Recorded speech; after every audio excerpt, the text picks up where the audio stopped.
আল্লাহ রাব্বুল আলামিন আসমান জমিন গ্রহ নক্ষত্র সকল কিছু তিনি সৃষ্টিকর্তা। তিনি যেভাবে আছেন সেভাবে থাকবেন। তার কোনো মানে শেষ নাই। তিনি স্থিতি আছেন, যেভাবে আছেন তিনি সেভাবেই থাকবেন। আমরা চলে যাব, আমরা দুনিয়া থেকে চলে যাব, কিন্তু আল্লাহ রাব্বুল আলামিন যেভাবে আছেন তিনি সেভাবেই থাকবেন। তার কাছে আমরা মুখাপেক্ষী, আল্লাহ রাব্বুল আলামিনের কাছে আপনি মুখাপেক্ষী, কিন্তু আল্লাহ রাব্বুল আলামিন আপনার প্রতি মুখাপেক্ষী নন। একমাত্র তার কাছে আমাদের চলে যেতে হবে। পুনরুত্থান একমাত্র তিনিই করবেন। আল্লাহ রাব্বুল আলামিন আমাদেরকে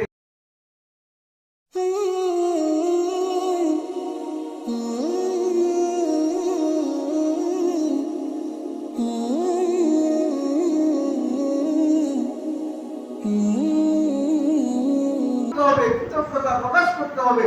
যখনই আপনি আল্লাহ রাব্বুল আলামিনের শুকরিয়া আদায় করবেন, আল্লাহ রাব্বুল আলামিন খুশি হয়ে আপনার মর্তবাকে বৃদ্ধি করে দিবেন, আপনাকে আপনার রিজিককে বুলন্দ করে দিবেন। তো আমরা গত জুমায় আলোচনা করতেছিলাম যে সূরা আল-মুমিনুন থেকে, যে বলছিলাম যে সূরা আল-আহজাবে আল্লাহ রাব্বুল আলামিন মুমিনের 10টি গুণ আর সূরা আল-মুমিনুনের 10টি গুণ, সূরা আত-তাওবার মাঝে 10টি গুণ। আল্লাহ রাব্বুল আলামিন এই 30টি গুণ যার মাঝে থাকবে সেই সমাজের ভিতর, রাষ্ট্রের ভিতর নেতৃত্ব দিতে পারবে। এটা আলোচনা শুরু হয়েছিল কি রমজানের আগে থেকে শুরু হয়েছিল। আজকে আমরা আলোচনা করব সূরা আল-আহজাবের 10টি গুণ সম্পর্কে। যে আহজাব শব্দের অর্থ হলো যে জোট। যে আল্লাহ রাব্বুল আলামিন রাসূল সাল্লাল্লাহু আলাইহি ওয়াসাল্লাম যখন হিজরত করলেন, মক্কা থেকে মদিনায় হিজরত করলেন, তখন আপনার আউস, খাজরাজ, বনু কুরাইজা, বনু কাইনুকা এরকম গোত্র ছিল। তারা নবী করিম সাল্লাল্লাহু আলাইহি ওয়াসাল্লাম যাতে তারা ইসলাম কবুল করে, আল্লাহ রাব্বুল আলামিনের কাছে তিনি দোয়া করেছেন যে তারা যেন ইসলাম কবুল করে ইসলামের দিকে ফিরে আসে।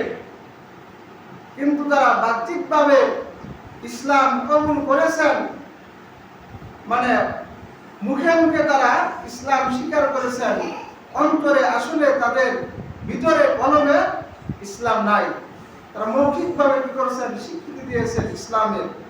তখন আল্লাহ রাব্বুল আলামিন এই তারা যে মুখে মুখে তারা যে মুনাফিকের তাদের যে চরিত্র, আল্লাহ রাব্বুল আলামিন রাসূল সাল্লাল্লাহু আলাইহি ওয়াসাল্লামকে এই সূরা আল-আহজাব অবতীর্ণ করে তাদের মুনাফিকের চরিত্রকে ফাঁস করে দিয়েছেন। তো আল্লাহ রাব্বুল আলামিন এই পবিত্র কোরআনে কারীমকে এত দামি করে দুনিয়াতে পাঠাইছেন যে নবী করিম সাল্লাল্লাহু আলাইহি ওয়াসাল্লামের উপর এই আপনার 1400-1500 বছর আগে আল্লাহ রাব্বুল আলামিন এই পবিত্র কোরআনে কারীমকে দিয়েছেন। এটা যেভাবে আছে সেভাবেই থাকবে কাল কিয়ামত পর্যন্ত। যেভাবে আছে, একটি হরফ, একটি অক্ষর, একটি জবর, একটি জের, একটি পেশ কেউ সরানোর মতো এরকম ক্ষমতা নাই। আল্লাহ রাব্বুল আলামিন এই পবিত্র কোরআনে কারীম নাযিল করেছেন, চ্যালেঞ্জ করেছেন কাফেরদের সাথে যে তোমরা যদি পারো এই কোরআনে কারীম অনুযায়ী তোমরা একটা সূরা রচনা করে নিয়ে আসো। কিন্তু কাফেররা কি হয়েছে, ব্যর্থ হয়েছেন তারা। আল্লাহ রাব্বুল আলামিন বলেন যালিকাল কিতাবু লা রাইবা ফিহি, এটা এমন একটি কিতাব যার মধ্যে কোনো সন্দেহ নাই। আল্লাহ রাব্বুল আলামিন আপনার ব্যক্তি জীবন থেকে শুরু করে সামাজিক, রাজনৈতিক, অর্থনৈতিক সকল সমস্যার সমাধান এই পবিত্র কোরআনে কারীমে আল্লাহ রাব্বুল আলামিন লিখে দিয়েছেন। আপনার জীবনের চলার পাথরই হলো কি এই পবিত্র কোরআনে কারীম। নবী করিম সাল্লাল্লাহু আলাইহি ওয়াসাল্লাম হাদিসে পাক ইরশাদ করেন, আমি তো মরে যাব, যে তোমাদের মুখে দুইটি জিনিস রেখে গেলাম, এই দুইটি জিনিস যদি তোমরা সংরক্ষণ করতে পারো, তাহলে তোমরা বিপদগামী হবে না। যে দুইটি জিনিসকে পবিত্র কোরআনে কারীম তোমাদের মাঝে রেখে গেলাম, আর আমার সুন্নাহ। এই পবিত্র কোরআনে কারীম এবং আমার সুন্নাহ অনুযায়ী যদি তোমরা তোমাদের জীবনকে পরিচালনা করতে পারো, তোমরা বিপদগামী হবে না, তোমরা কামিয়াবি হয়ে যাবে। যে দুইটা জিনিস তোমাদের মাঝে রেখে গেছি, এই দুইটা জিনিস যদি তোমরা আঁকড়ে ধরো, তাহলে তোমরা বিপদগামী হবে না।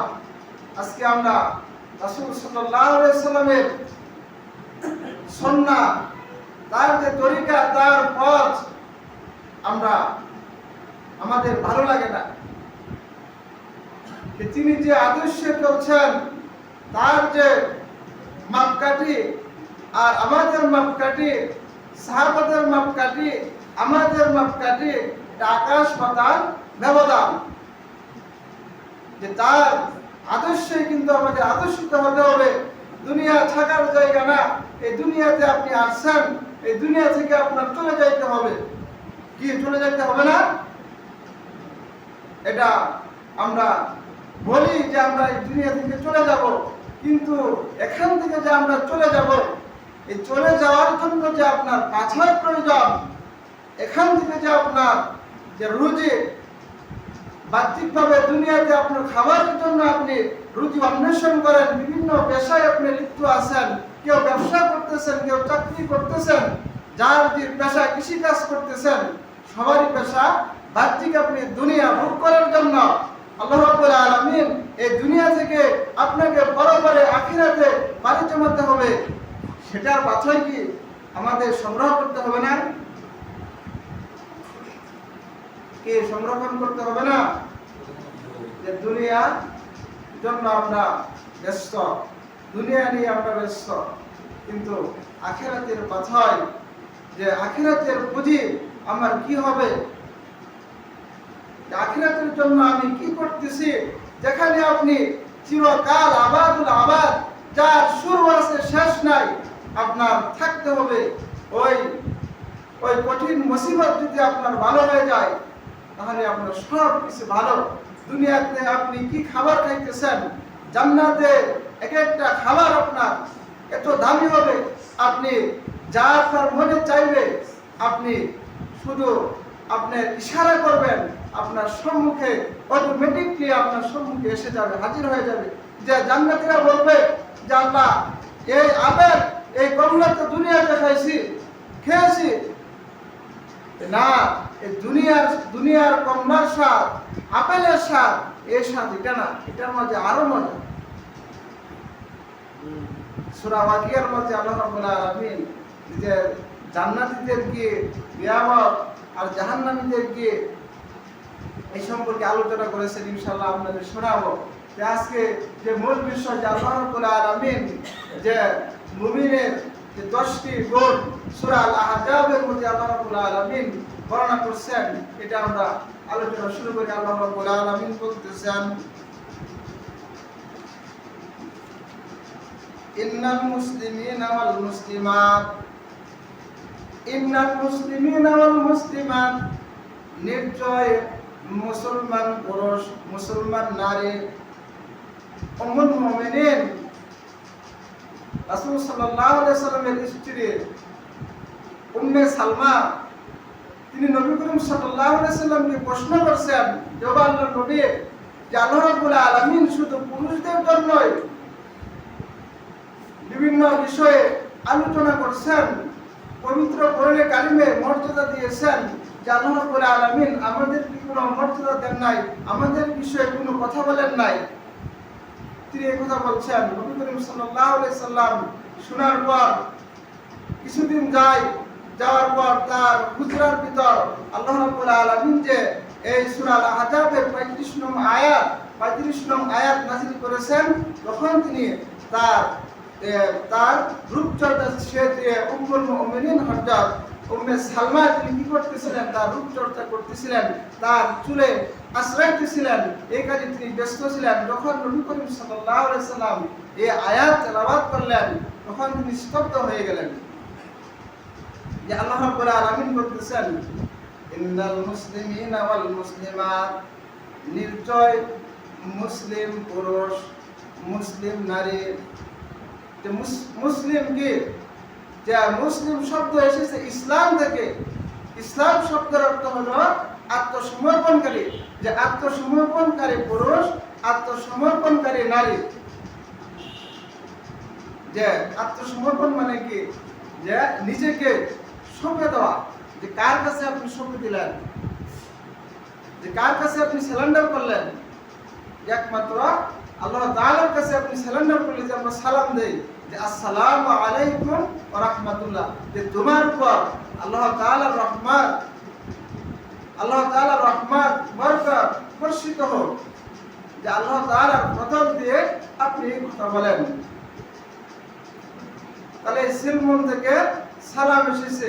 যে মুসলমান যে অন্য জায়গায় আল্লাহ রাব্বুল আলামিন বলতেছেন ইয়া আইয়ুহাল্লাযীনা আমানু, হে ঈমানদারগণ, তোমরা প্রকৃত ঈমানদার, প্রকৃত মুমিন হয়ে তোমরা কবরে যাও না, মৃত্যুবরণ করো না।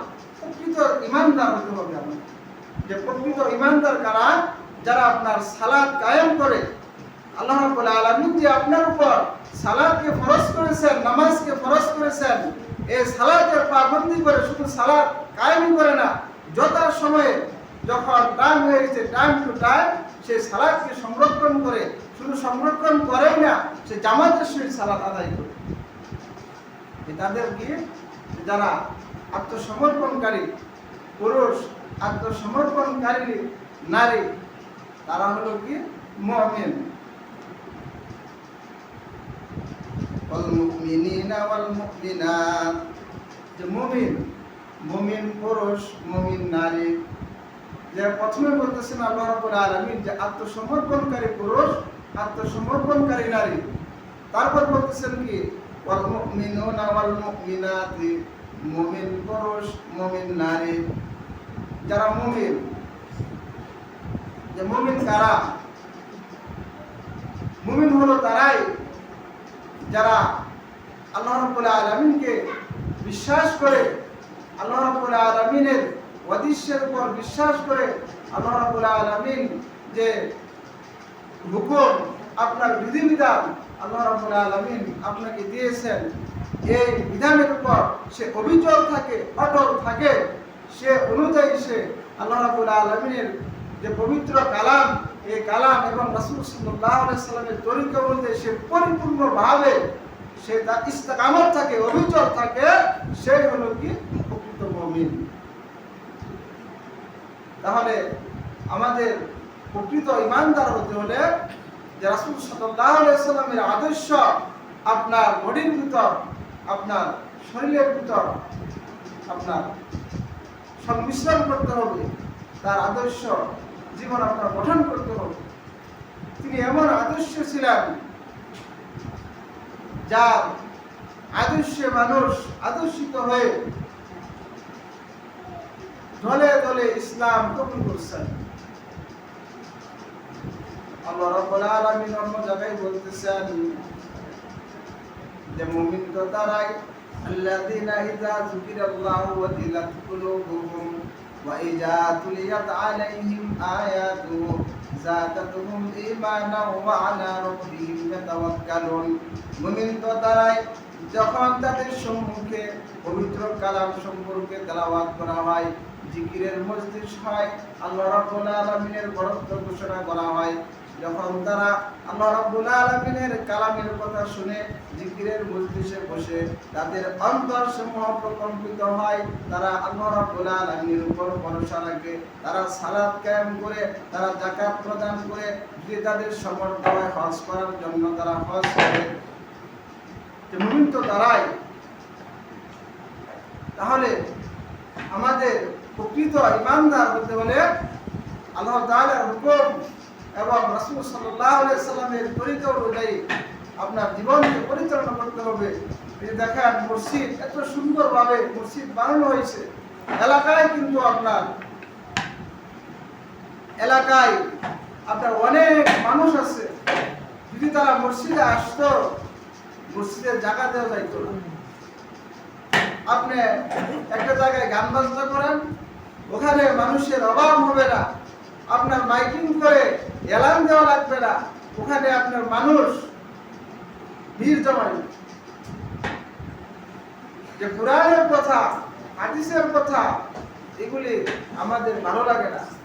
যে ভালো লাগবে যখন আপনি মরে যাবেন, আপনি মরে যাওয়ার পর যখন দেখবেন আমি দুনিয়াতে কি করছি, বলে হায় নফসি নফসি করতে থাকবে। এই নেকির যদি দুনিয়াতে আমাদের টাকার দাম আছে, এই যে আপনি ইবাদত করতেছেন, এই ইবাদতের যে আল্লাহ রাব্বুল আলামিন যে আপনাকে নেকি দিতেছেন, এটা কিন্তু দেখা যাইতেছে না, এটা আপনার ডায়েরির মধ্যে লেখা হইতেছে, কিন্তু এটা আমরা দেখি না, এজন্য আমাদের গুরুত্ব নাই। যদি আপনি দেখতেন যে আপনার আমলনামা এত সুন্দর, যে আল্লাহ রাব্বুল আলামিন যে আপনি ভালো কাজ করতেছেন, যে আল্লাহ রাব্বুল আলামিন আপনার প্রতি এত দয়া, আপনি মুমিন বান্দা যে একটা নেক কাজ করলো, নেক কাজ করার জন্য নিয়ত করলো, শুধু নিয়ত করলো, কাজটা করে নাই, আল্লাহ রাব্বুল আলামিন সাথে সাথে বান্দার আমলনামায় নেকি লিখে দেন। সুবহানাল্লাহ। নিয়ত করেছে কাজটা করার জন্য, আর কিরকম তার ইনসান একটা খারাপ কাজ করার জন্য নিয়ত করেছে, আল্লাহ রাব্বুল আলামিন সেই গুনাহটা লেখেন না। যখন সে খারাপ কাজটা করে আল্লাহ রাব্বুল আলামিন তার জন্য একটা গুনাহ লেখেন, আর সে যে নিয়ত করলো একটা ভালো কাজ করার জন্য, নেক কাজ করার জন্য, আল্লাহ রাব্বুল আলামিন একটা নেকি দেন, আর সে ভালো কাজটা, সেই নেক কাজটা যদি সে করে ফেলে, আল্লাহ রাব্বুল আলামিন এই একটা নেকিকে 10 গুণে গুণান্বিত করেন। সুবহানাল্লাহ। তাহলে আল্লাহ রাব্বুল আলামিন আমাদের প্রতি কত ইহসান করেছেন, কত দয়া করেছেন। টাইম তো হয়ে গেছে, আলোচনা চলবে না, শেষ করে দেব।